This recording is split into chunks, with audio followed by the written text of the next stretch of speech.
Welcome to the Alcohol Addiction Podcast, Jeremy. My wife is Thank you very much. my wife is a big fan, by the way. Oh, thank you.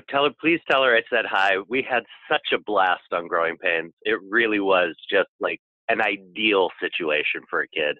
Yeah, see, being from the UK, Growing Pains wasn't something that crossed my radar, but my wife is from Los Angeles and we spend 6 months of the year there. So when I said I was interviewing, she was like, whoa, the Seaver kid. She to start there. I mean, when I was 6 years of age, I'm just kicking a football around a park every day. You were doing 3 to 4 auditions trying to be an actor. I mean, I don't even remember being 6. Do you remember being that young? And if so, what was it like back then? I do vaguely remember what it was like, kind of the grind and, having to leave school each day and do your homework in the car and go on auditions, and you just but it was my life. I didn't know anything different, I mean, it really was just a part of my life. So it never seemed that strange to me.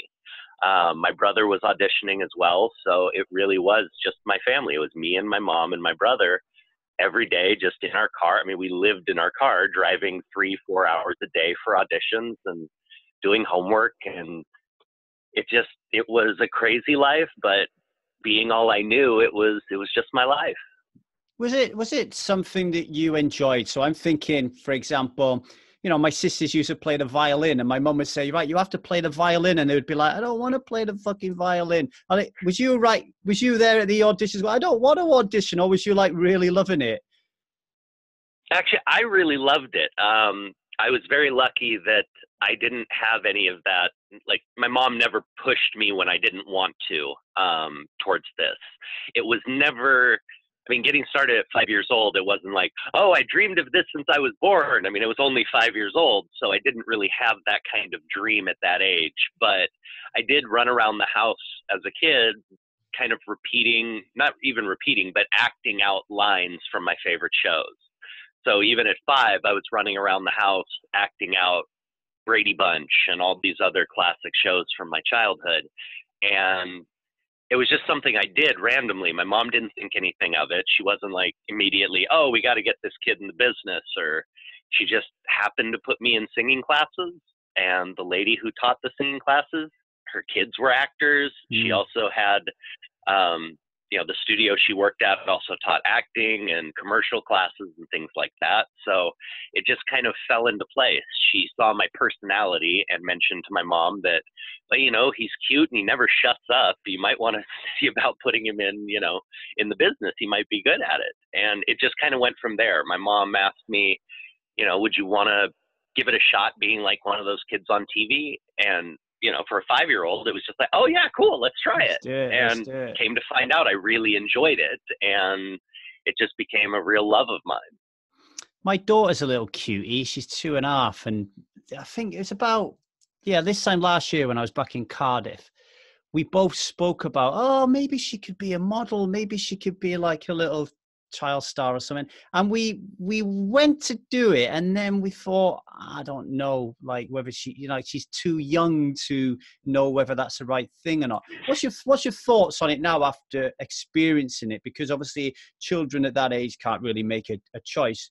You went through the process. What would you do with your own kids, for example? Personally, when it came to my kids, I was not against them being involved in the business, but unless it was a real driving passion for them, like it was something they had to try, they had to experience, I encouraged them to stay away from it. Not because there's anything wrong with it, but it is a tough business, and it's a very unsure way to live. And I honestly don't recommend it to anyone if you have something else you love and that you can earn a living at and be happy at, because 99% of the people who follow this path will end up failing, and not through any problems of their own. It just is the nature of the business. I mean, I have friends right now who have been nominated for Academy Awards who haven't had a job in 5 years. Wow. It's crazy. Now, you're in a business where you reached the pinnacle of your level And then within 5 years, you're not working through Mm. no fault of your own. This isn't some corporation where you ruined everything. I mean, you were nominated for an Academy Award. You did the best performance you could possibly do. And a couple years later, you're out of work. That's a tough business to be in. So then you throw in all the other things that can happen with kids. I was lucky. I had a very strong mom. I had good family that was around me who was very, very protective. Not overly, but they were smart. You know, you don't let a little kid run around a set or anywhere else where a bunch of adults are around. You don't let them run around a party or a publicity gathering, the types of things we used to be at all the time. 300, 400 adults and, a few kids running around taking pictures. Things can happen. Now, did I see anything? No. Did anything happen to me directly? No. But I have friends who, have stories about the back rooms and places like that and stuff like, things happen. I was very lucky in that my mom and my family they were responsible. They did what parents should do. They were by my side all the time during those times. And when they weren't able to, they made sure somebody that was trusted was there at all times. I didn't see that all the time with all my friends who were in the shows. Yeah. A lot of times they would be on set alone. A lot of times they'd be at events with, just a random family friend and things like that. And that was a recipe for problems sometimes. I mean, we'd walk into a party and occasionally you'd see a pile of Coke 6 inches high sitting on a table in the middle of the room. My mom would walk me in, we'd see that. She'd take me, she'd take me right to where the pictures were being taken. We'd get our pictures done so everybody would see I was there, and we'd make a beeline out of the room. Yeah. We'd be leaving that event, but not everybody did that. So if your kids want to get in, anybody, this is for anyone out there. If they want to get into this business and they want to try it, it's on you to make sure that they're okay. Listen to your kid, make sure they're enjoying this, make sure this is something they want to do, and then just be there to protect them, because it's on the parents. It absolutely is. I mean, just to underline how difficult this business is, as you said, before you got the role of Ben Seaver, you went through like 300 auditions, right? So that's 300 auditions. 400. Well, so almost 400 auditions, not getting the part. How do you, that to me screams crushing disappointment. How did you keep going? How did that affect you? Was the fact that you were a kid helped? What was it like? I think being a kid does help to a degree. You have that natural thick skin and armor when it comes to that kind of thing. You're not as self-critical at a young age. And then on top of that, my mom was very good at helping me to understand that the nature of this business is such that most of the time it's not that you're not good enough. It's that you don't fit the role. They need somebody taller, fatter, skinnier, blonder, brunette, redhead, whatever it is. There's something, some quality that I may be missing that they're looking for. And it's not a criticism every time on my performance or what I was able to do. And my mom was very good at getting that across to me and making sure that I kept that in my mind when I was auditioning and going through all that rejection. Because, I got my first job was a McDonald's commercial, and I got it within my first 10 auditions. Wow. So, as a kid, you're like, oh, this is easy. This is going to be a breeze. We're just going to work on. And then after that, it was 2.5 years, almost 3 years of nothing. And again, I got really far. Almost every audition, I would get to the final rounds of auditions. I'd go to the producers, the directors. I'd get down to the final me and 2 other kids, but I never got it. So there was a lot of positive and a lot of hope, but it just never came through during that time. So I was just really blessed to have a mom that didn't push me when I didn't feel good about it, or I didn't feel like I was when I was getting down about getting, you know, rejected so much, things like that. She was very, very good at keeping me focused and kind of helping me just let that stuff go. And truthfully, it really did. I was able to, and still to this day, am really able to kind of step back and not be so critical of my performance and maybe look for why I wasn't a fit for this role rather than just shredding myself as a alcoholic mind will tend to do. Well, you've had enough. Those 300 rejection slips, as authors would call it, that certainly gives you the right kind of training for when you're older. Sounds like your mother was a really, really priceless mentor for you when you were younger. She really was. We always said we grew up together. She had me when she was 19, and her and my father separated when I was 2.5. So it was basically just my mom and me and my little brother. I did get to see my dad. We had a great relationship, very typical 80s divorce relationship. Saw him every other weekend, and my dad was great. But my mom was the one who was there for everything. And she really was my, like you said, kind of crisis manager. You know, she did the crisis intervention for me always. There was just an understanding there. You know, like most moms, she could just kind of tell and sense what was affecting me the most and was very good at guiding me through that. I was very, very blessed. I can imagine when you're around 6, 7, 8, 9, and you're in this business, it's very, very different to when you become 10, 11, 12, 13, right? Because around that, I remember being 10 and I thought I was a man. I was like, I'm not doing what you're telling me to do. You know, and so what was the change like from being a child towards approaching your teenage years? Because you've got, you know, you're in this very adult world. There's schooling, there's socializing, there's wanting to kiss girls or boys or whatever it takes your fancy. I mean, where was you around moving into your teenage years? Things got tough around my teenage years. Right around 11, 12 years old is when I started really kind of experiencing my anxiety issues and things like that. A lot of that had more to do with my stepfather at the time. He kind of set out to break me,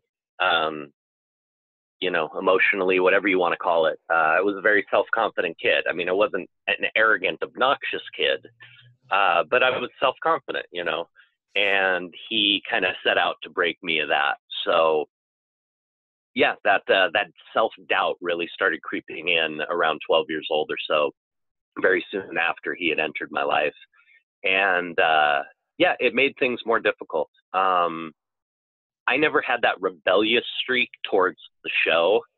I think the only conflict we ever had like that around the teen years, which was very ridiculous and funny, was I wanted to have my hair long and they wanted me to have it short for the show. And we actually got into a battle of wills over this, to the point where they called my agent and were basically like, he's got to cut the hair or we're going to recast him. I mean, this is, you know, that's the only, I guess, teen angst, rebellious thing I had with the show directly.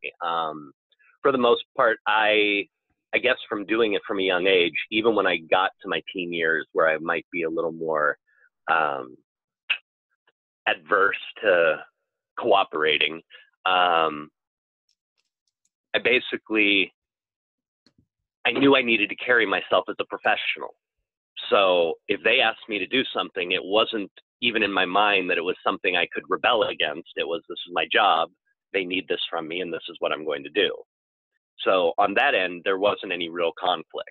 But the self-doubt, that self-confidence just naturally you have as a kid most of the time, had already started to kind of go away. Self-awareness, throw in my stepfather and kind of the self-esteem issues that were going on with that. And yeah, anxiety hit pretty hard. And then acting and being in the public eye gets a little difficult, especially when you are going through puberty in front of millions of people.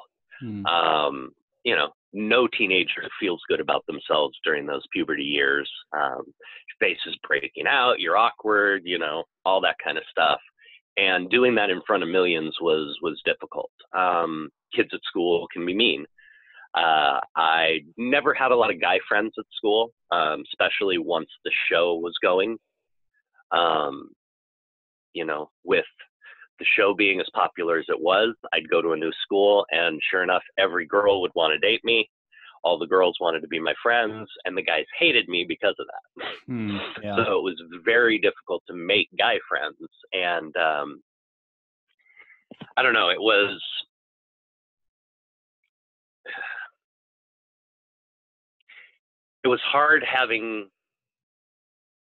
hard knowing who you could trust. It was hard knowing at that age who you could be friends with. And because of the puberty thing, and because they were looking for ammo against me, I got shredded at school. I'd get shredded at home. You know, the kids would pick on me pretty hard. And for the most part, that didn't faze me until later. I still had a pretty good coat of armor when it came to the kids and stuff. Now, by 12, I was tearing myself apart. The anxiety and the self-criticism and all that kind of stuff, 12, 13, was really starting to kick in heavy. When you say it was difficult to know who to trust, are you talking about who wants to be your friend because you're Jeremy Miller and who wants to be your friend because you're Ben Seaver? Yeah, that's exactly what I meant. A lot of times, especially going to a new city or a new school, you don't know who is interested in you for what reason.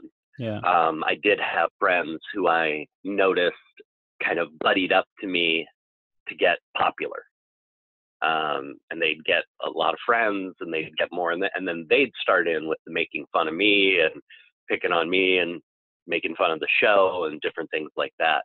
Got to the point where I would occasionally tell my closest friend that the show had been canceled and that I wasn't going to be acting anymore, just to see their response. And sure enough, even at, 13, 14 years old, a lot of them would disappear, wouldn't call me anymore, would avoid me at school, stuff like that. And, now, of course, especially in recovery, I know that's very manipulative. It's not stuff I would do now, but at the time it was all I knew to do, to kind of make sure that these people actually cared about me. Now, because of that, I've ended up with some very wonderful and true friends in my life. I've been very blessed that I've got a solid handful plus of people I can count on at any time. Kind of because of that, because I've weeded through a lot of the phonies, and my personality is I'm a lover. I'm friends with everybody. If I meet you and we talk for 10 minutes, dude, you're my buddy. I love you. If I can help, I will. That's just me. And that gets taken advantage of a lot. But it's just who I am. So weeding through all that, going through all the different people who have screwed me over, who've used me, stuff like that, has left me with a very, very strong core of friends and people that aren't even friends anymore. They're chosen family.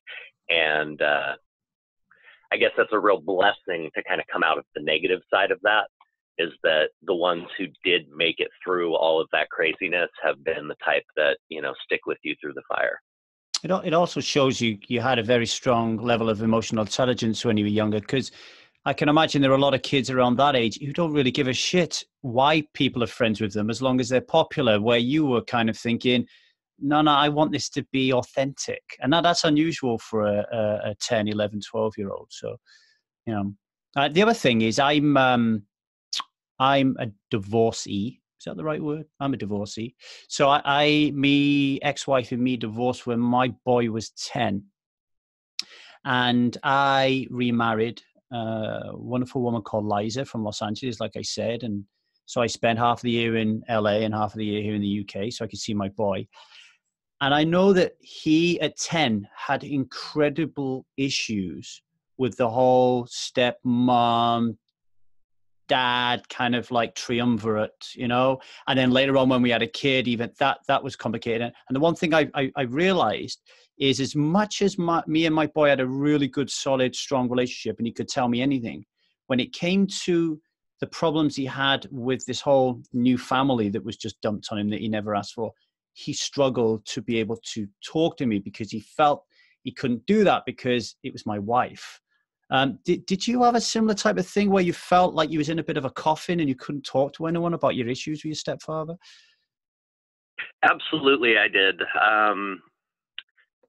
My mom's happiness was the most important thing to me. She had been alone for a long time, and not that she made it a point to let us know, but I mean, as a kid, I wasn't oblivious, and I knew how unhappy she was and lonely. So seeing somebody who made her happy made me happy. And I didn't want to rock the boat or talk about the issues that we had. I confided in Tracy. Tracy Gold, who played my sister on the show, was pretty much my confidant on the set. And her and one other person were really the people that I unloaded to when things got too much at home. So it wasn't that I didn't have anybody, but yeah, it's a very common thing, I think, for kids of divorce to not feel like they can talk to their birth parent about those issues, because who wants to rock the boat? Who wants to ruin your parents' newfound happiness after whatever they've been dealing with after divorce and suffering? And I mean, kids aren't blind. They see the sadness in their parents and the struggle and all that kind of stuff. And who would want to add to that? So you kind of swallow it and you deal with whatever problems come up, and you don't communicate it as much. And that's non-communication is never healthy. But there's a natural instinct to protect your parent. Yeah, when I don't necessarily see the pain in Jude more than when he talks about it. I see the release. I feel this release. Oh, I got my boy back. Yep. Terrible, complicated situation. So this social anxiety starts to creep in. You're under this intense spotlight, and we live in a world where alcohol is just everywhere. I mean, you talked about going to events where there's towers of cocaine on the table. I mean, there must have been booze everywhere as well. What are your earliest memories of alcohol, Jeremy? My personal earliest memory is around 11 or 12. Actually, it was about 12 and a half. That's my first real memory of drinking and experimenting with alcohol. Now, we have the family stories, which have been told for long before that, of me at 4 years old running around my grandparents' house after their parties, finishing off all the beers. And apparently that was a regular thing for me after my grandparents' parties. And I would just keep going until I passed out in my grandpa's chair. So apparently, even at 4 years old, I never had that off switch. I would just go. I liked the feeling, and I would go and go and go until I couldn't do any more. But around 12, I went to there's a big beach volleyball event happening. And a friend of mine had backstage passes for the whole weekend, and we were going down to the beach to watch the tournament and have fun. And we got up that morning, and yeah, we started in with the beers, probably about 10 a.m. And I polished off about a case probably before 5 p.m., 6 p.m. Then we went to another party, and I kept tying on beers. I have no idea how many I had, but got violently ill, threw up in this poor some guy's house, I don't even know, threw up in his sink in his kitchen. And then, like any good alcoholic, promptly went right back to the cooler and got another beer. And that was at 12 years old. So that's my first real memory of drinking and getting drunk. And again, two-way excess. I mean, over the course of the day from 10 to 2 in the morning, I probably drank 30 beers at 12 years old. I mean, that's ridiculous. Was it everywhere around your work as well, around the set? And what's the drinking culture like in Hollywood when you were in and about it? there's really not much of a drinking culture in that you don't find people partaking on set or usually find them drinking on filming or anything like that. There was usually some alcohol around the set. A bottle of champagne for a celebration, the occasional bottle of whiskey in the prop room for the guys to share after a night's filming, that kind of thing. But for the most part, the alcohol was readily available at the events. If we'd go to a publicity event or we'd go to a Christmas party or some sort of party for ABC, those kinds of things, there were open bars generally. It was very easy to get alcohol there. And I'm going to ask you this question. I'm going to go completely off a tangent and then come back to my narrative. But it just struck me. Do you know, ever since I got sober a decade ago and I started to create experiences to help other people do the same, and I watch a lot of TV shows and movies and stuff, I am astounded by the level of alcohol in each episode, what I'm watching. To the degree I'm starting to think that the alcohol industry pays Hollywood in order for them to actually have more scenes where they're drinking wine, or not even branded. So I'm not saying that Jack Daniels is paying them to show Jack Daniels, the brand, but they're paying them to show whiskey, people drinking whiskey. Is there any truth to that, or am I just making this up? I think it's definitely possible. Now, I know that branding has gotten so big, especially in the smaller films. Right now, that's one of the biggest ways to get a small film funded. Right. So like the classic scene with the Apple Mac or a certain type of car. Yeah. Exactly. Those things right now, especially for the smaller films, are a big source of revenue to actually get the film produced. So I definitely can't say that it doesn't happen the other way as well, where maybe, because there are liquor coalitions and things like that that kind of watch out for all the brands overall and things. I can't say that they don't pay. We know for a fact that the cigarette makers did that back in the 40s and 50s. So I don't think it's that out of the question to believe that the alcohol companies would do that as well. Now, I do think there's another side to that as a filmmaker. Unfortunately, alcohol is a very pervasive thing in our society. It's pretty much everywhere. I think when you're trying to create realism in a film, if your reality is one that alcohol is very heavily involved with, when you're putting together that story, that will be something you will include quite a lot. Yeah. I don't have as much of a problem with that. I really don't. As a filmmaker, I am all for realism and whatever it takes to elicit the emotional response the filmmaker is trying to accomplish. I don't have a problem with that. But I think if they are trying to push more alcohol and more use of alcohol just in a general way to create more of an acceptance and more of a normality, that's dangerous, of course. But the truth is, I go back to kind of the old AA saying that, it's one I've grabbed onto years ago. People don't have to change for me. I need to change for the people around me. So, very early in my sobriety, most of the people around me were very worried about putting any alcohol around me. They were worried about drinking in front of me or anything else like that. And I understood that the hell I put them through for years and years and years, that's a natural reaction. But what I explained to them over the years was, if you want to have a drink, go ahead and have a drink. I'm okay. You don't have to change your life and your behavior for me. I need to change. If it makes me uncomfortable, then I need to find out how to deal with that. I need to work on how I can affect that, not how you can change to make me feel better.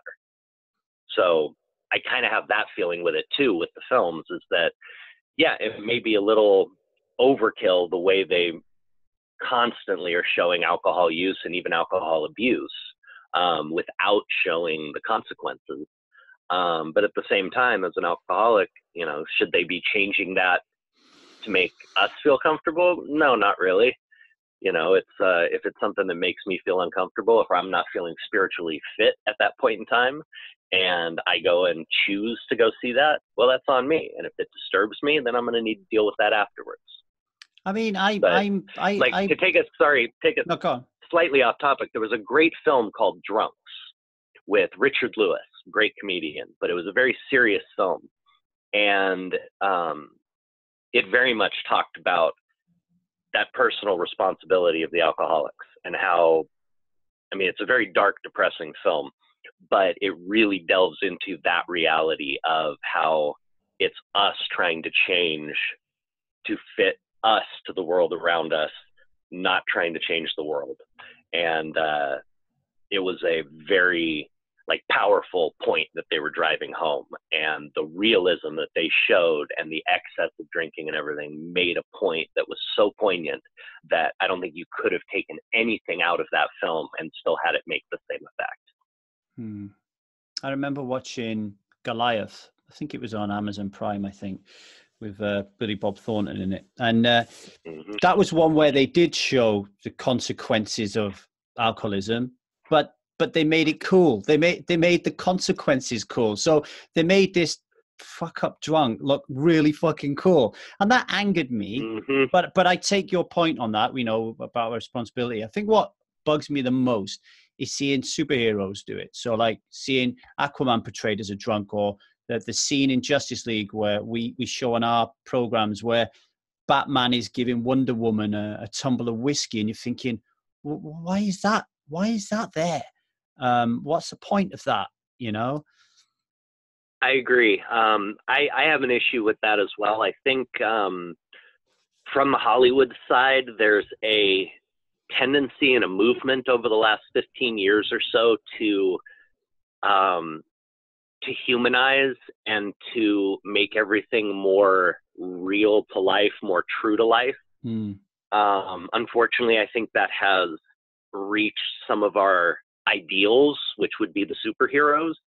You know, they don't want the classic old Superman, you know, perfect in every way, no flaws, no faults. They don't want to show that for some reason now.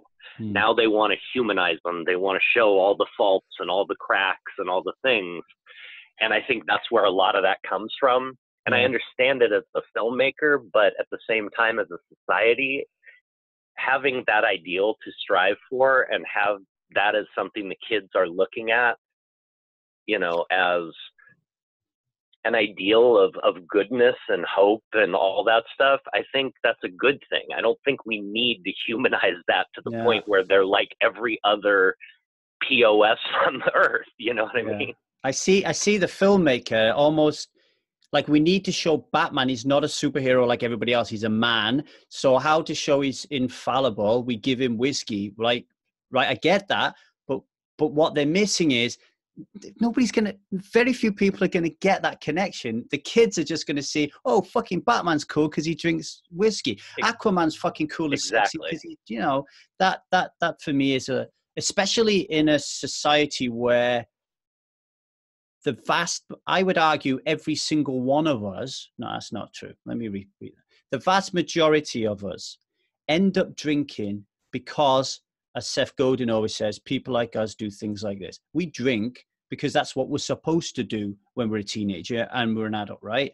Then after we get into that, we drink for a variety of different reasons, whether to quell our social anxiety, whether to fit in, whether we love the taste and pair it with a certain meal or whatever. But in the beginning, we drink because it is the most acceptable drug in the world. And we all like to go into a different alternative reality. And that's why we do it. And so it angers me a little bit when I'm on an aeroplane and there's gin adverts in front of me on the seat in my kids' seats, or I go to London Underground and I see an advert for whiskey, or I watch a TV show and there's alcohol. And it's not just alcohol, Jeremy. I mean, with the kids' shows, it's all about sweets and sugars, and it's Mm-hmm. it's the same thing, isn't But it? the way we use marketing now is ridiculous. And I mean, in all reality, it is our own modern day propaganda. Mm. You know, I don't like it either. That's the truth. I mean, we've normalized it to the point where, like you said, it's expected. You know, I mean, when you turn 21 in the United States, it's expected that you're going to Vegas to get messed up, Yeah. or you're going to you know, I mean, it's almost become a rite of passage. Why? Because we've normalized it. Mm. Because the advertising and everything else tell us it's normal. Because the films tell us it's normal. You know, if you see a film and a kid's turning 21, what scene do you think is going to be in that film? Yeah. But it It's goes not back. going to be them sitting around with a birthday cake. It goes back to what you said about really kind of separate, what I call separating the wheat from the chaff, right? You want to know who are your friends and who aren't your friends, right? So at a very young age, for Jeremy Miller, like everybody else who's that age, fitting in and fitting in with the right crowd is really, really super important. So all of a sudden, if fitting in with that crowd is, and my son's just turned 18, so in the UK, it's 18, it's you're 21, right? So he turns 18. What's he going to do on his birthday, 80? He's going to get smashed. It doesn't matter what I say. It doesn't matter what his mum was supporting it, but it doesn't matter what I say. He's going to get smashed. Why? Because I have to, Dad. Because my mates expect me to. And if I don't, I'll have no friends and I'll be lonely for the rest of my life, And it is super, super difficult. Super difficult. To the point, I wouldn't even know what advice to give a kid, whether to be lonely and not drink or to drink and have friends and figure it out later. I wouldn't even know. I know what you mean. And there is such a distinct influence from the sources around us, media, advertising, all those kinds of things. When I was a kid, the first billboard I ever read, my mother still laughs about this, was a Captain Morgan's billboard. Right. And not that there was anything as a 6 years old, whatever it was, that I was like, ooh, I got to go try Captain Morgan. But that advertising, it sticks. It's there. Years later, when I did start experimenting with hard alcohol, what alcohol do you think was near the top of my list to try? Captain Morgan. Captain Morgan. Because that was the first thing I remembered alcohol-wise reading about. And that curiosity was piqued. But my perception of it being normal, I think, came much more from it being acceptable around my house. Now, my mother was not a drinker. My mother's the type that'll have one pina colada and be like, whoo, that's too much. My dad's a teetotaler. He hasn't had a drink since I think he was 17 years old. But my grandparents were traditional, functional 70s alcoholics. They never missed a day of work, never missed a car payment, never missed a house payment, but you could be sure that 5:05, when they got off work, they'd be at the bar. It was just normal to me. We always had beer in the house. By 7, 8 years old, when my grandparents would throw parties, I would be back there mixing martinis and gimlets and things like that for their friends, and it was just normal. Yeah. So that normality to me was just, oh, yeah, people drink. And when I get older, that's what I'm going to do. It's just what's done. So that home influence for me was the much bigger influence, that normalcy there. Even by the time I started really becoming an alcoholic, as long as I was maintaining my life, getting my bills paid, taking care of my responsibilities, that it didn't matter. I saw that was how my grandparents had handled it. And in no way am I criticizing them for it. I adored my grandparents, but that was how they lived their life. They were very functional alcoholics. And to me, that was life. It didn't matter how much you partied, how much you drank, how much you did whatever. As long as you were handling your responsibilities, no big deal. So that normalcy played a very big part in my alcoholism, because it was almost something to be, to strive for. The more you could drink, the more messed up you could get, but still take care. That was a badge of honor. It's because nobody ever tells you that it'll be difficult to stop. And even if you do tell someone, like I remember my boy saying to me, "Look, Dad, I know you do what you do. I'm really proud of you that you don't drink and that you help other people not drink. But I just need to let you know that I am going to drink. And the reason I'm going to drink is because of social reasons, right?" And I said to him, "Boy, you can do what you like, but it's going to be tough down the road, if it goes out of control." And he said, "Well, I'll just stop like you." And it's like people have no idea how difficult it is to stop. Oh, tell me about it. I think thankfully most adults are starting to come to terms with how difficult addiction is. We've started removing the stigma finally. More people are talking about addiction. We're starting to understand it more as a culture. Still slow going, but it's getting there. I think kids is where that's still what you were talking about is still really susceptible to that because they don't hear the gory details of addiction. I think most adults now have read the stories online. They've heard about the celebrities. They've heard about the people who've gone off the deep end, and they're much more aware of the possible consequences of, addiction.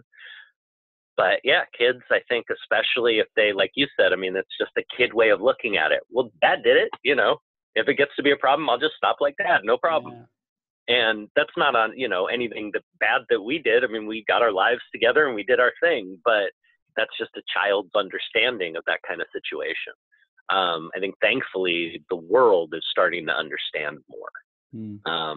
I think that's one of the reasons why I'm so open about my recovery. It's not just to help other alcoholics, I mean, that's really why I do it. And that's why I decided to be so public with my story. But I think the more of us, and I don't mean celebrities, I just mean people in recovery. I think the more we talk about it and the more we bring attention to addiction and what it really is, the more we remove that stigma, the more people realize that, these are not just awful human beings who, have no worth. They're, good people, smart people, caring people, loving people who are dealing with a monster. When did you realize that you had a problem? The first time I woke up and really had to have a drink in the morning, that's when I knew. That sent up every red flag in my head. That was probably around 24 years old, 25 years old. We had just finished filming the first Growing Pains reunion movie in Montreal. And man, Montreal was my city. I got up there and I'm like, ooh, everybody's drinking at lunch? I love this. Okay, wait a minute. Because never. I was just like my grandparents. You didn't drink till 5 o'clock. I rarely did that. I would start drinking before I'd start making dinner, 4 or 5 o'clock, and then I'd get plowed through the night. Well, Montreal introduced me to the social concept of a few drinks at lunch. And I liked that idea. And soon after getting home from Montreal, I realized I woke up one morning and I had to have a drink. I needed a drink more than anything.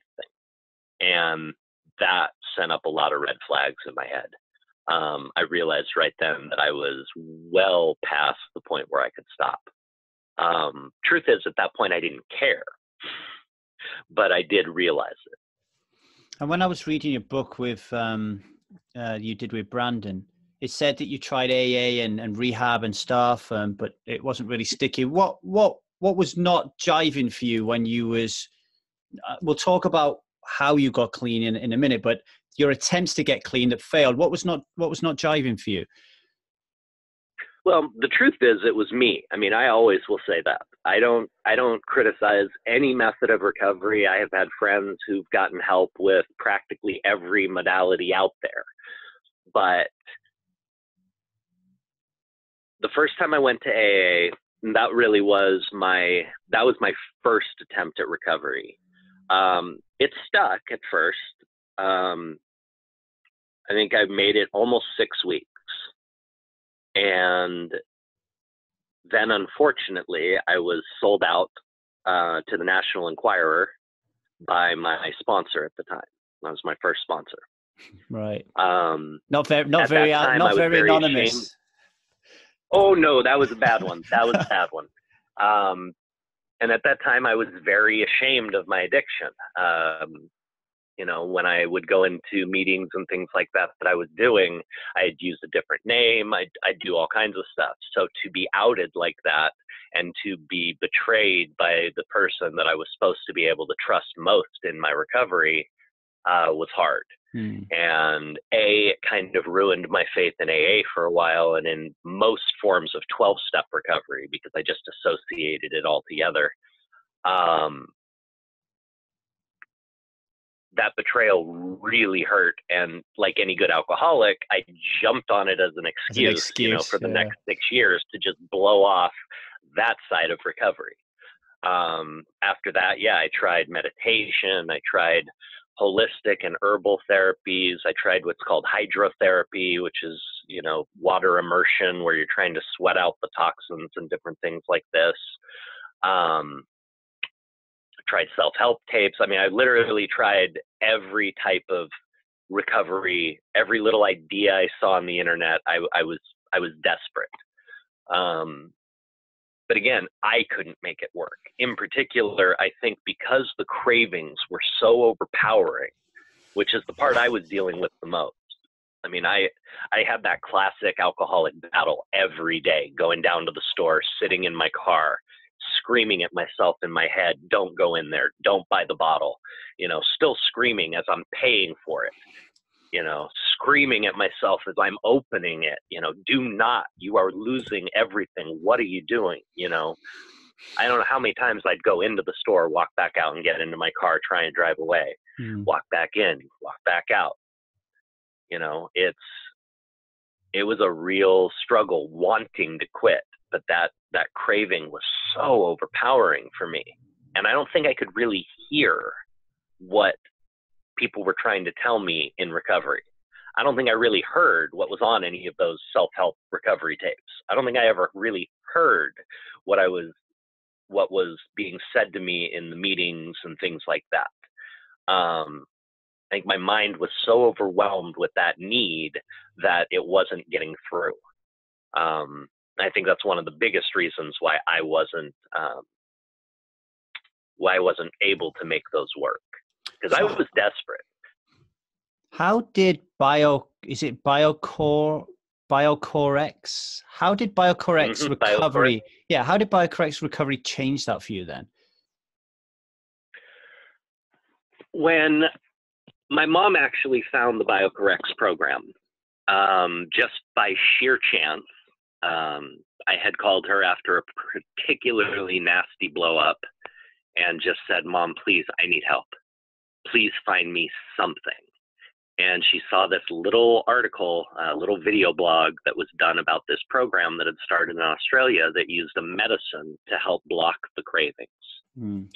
And of course, she thought, you know, we found a miracle. Immediately, she just saw any parent who's got that hope. I mean, she just immediately thought, this is it. And she told me about it, and I immediately went, you know, I'm very practical in that way. I wasn't looking for an excuse out. I wanted this, but now I started picking it apart, and I'm like, okay, great. They got a medicine that helps with the cravings, but then what?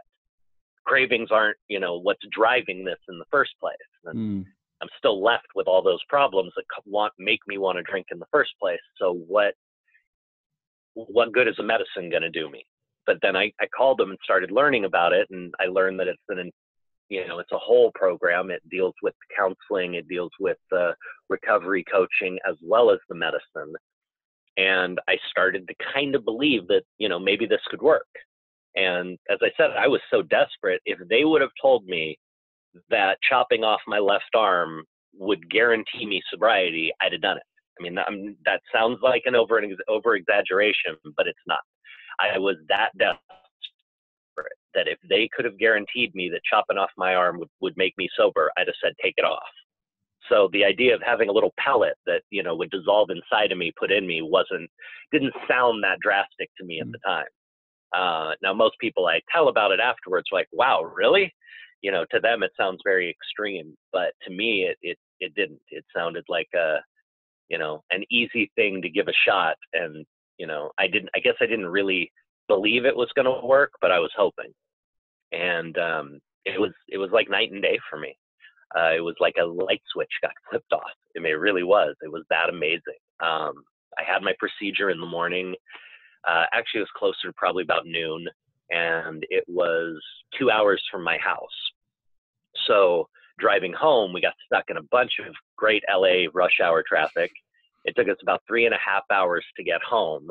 And when we got back, we were out of gas and we had to stop and get some. And my fiance, Joni, gave me $20 to go pay. And I ran inside the store and I blew right past the beers. I blew right past the alcohol. I didn't even look at them. And I paid for the gas and I walked out. And I actually stopped outside the door. And just like this feeling of, wow, what just happened kind of came over me. Because that was the first time in at least 10 years I had walked out of a gas station with no alcohol in my hand. And like I said, the thought didn't even cross my mind at that point. So for me, it was groundbreaking because the biggest obstacle I had was those cravings. Once I could get past that and start really working my recovery, it was, I won't say easy, but infinitely easier than it had been before when those cravings were just bombarding me constantly.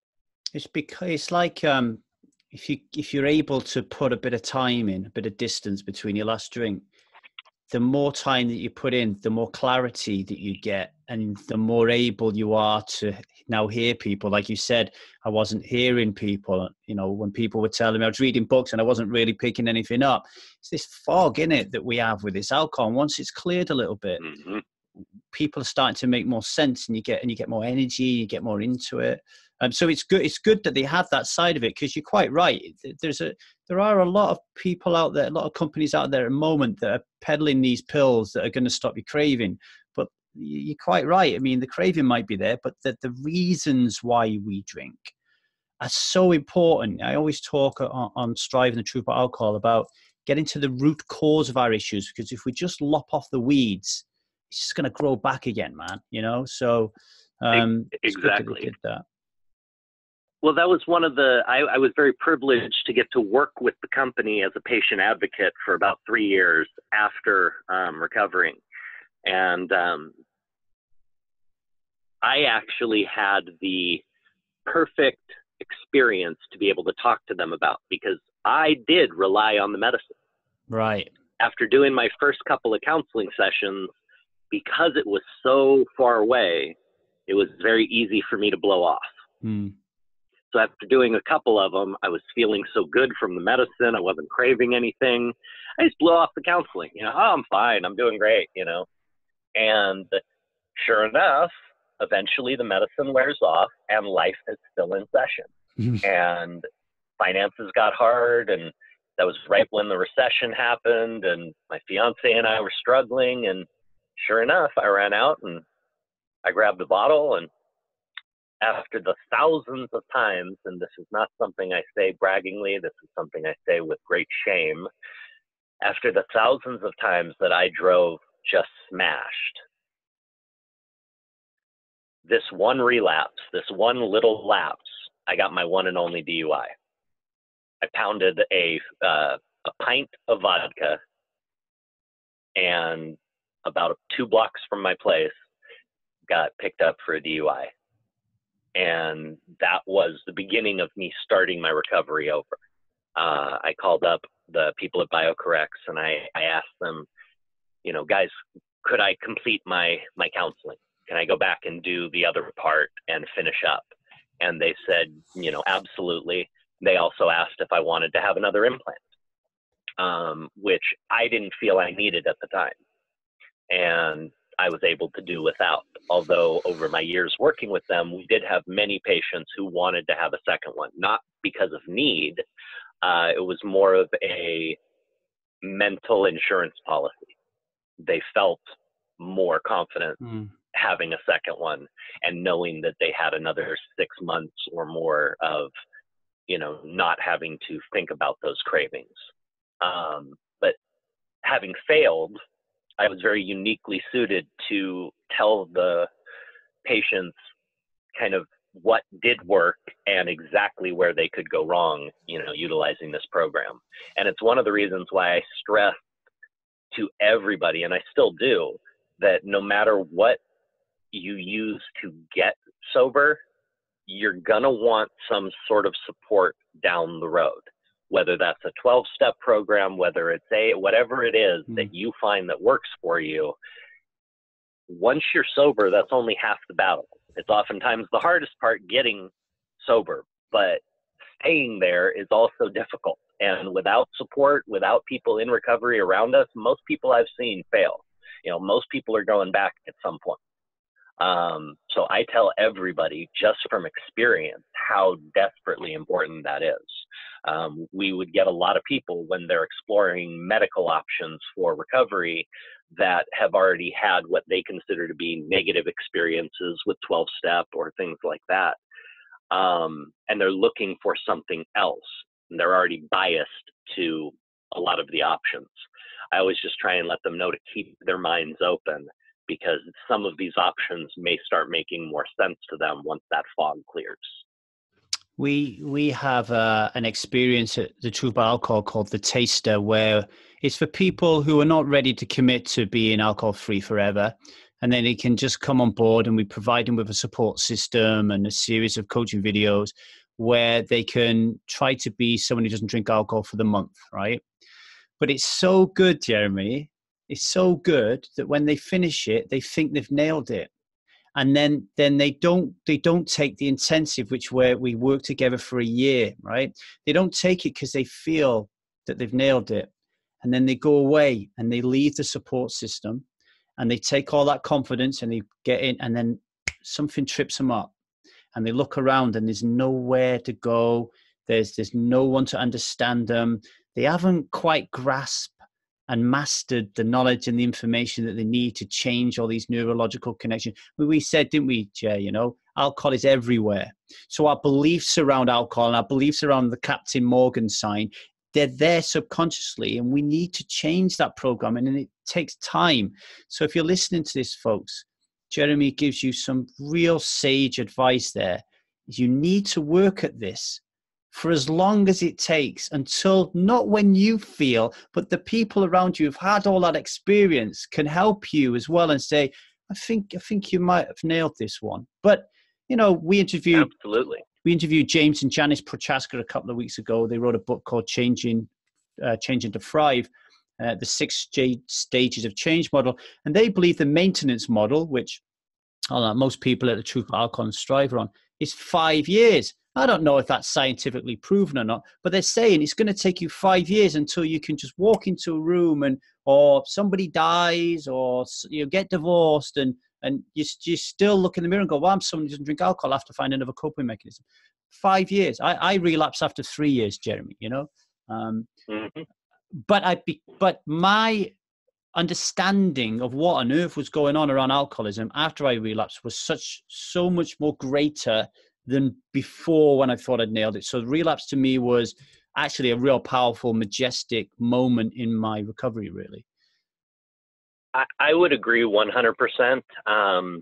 Now, I don't believe that, relapse has to be a part of recovery. Yeah. I mean, I know people who got sober on the first shot and are 20 years sober now at this point. Now, I will put a caveat there. Those are guys that work their recovery every day, still 10 and 20 years later. That's why they have that. But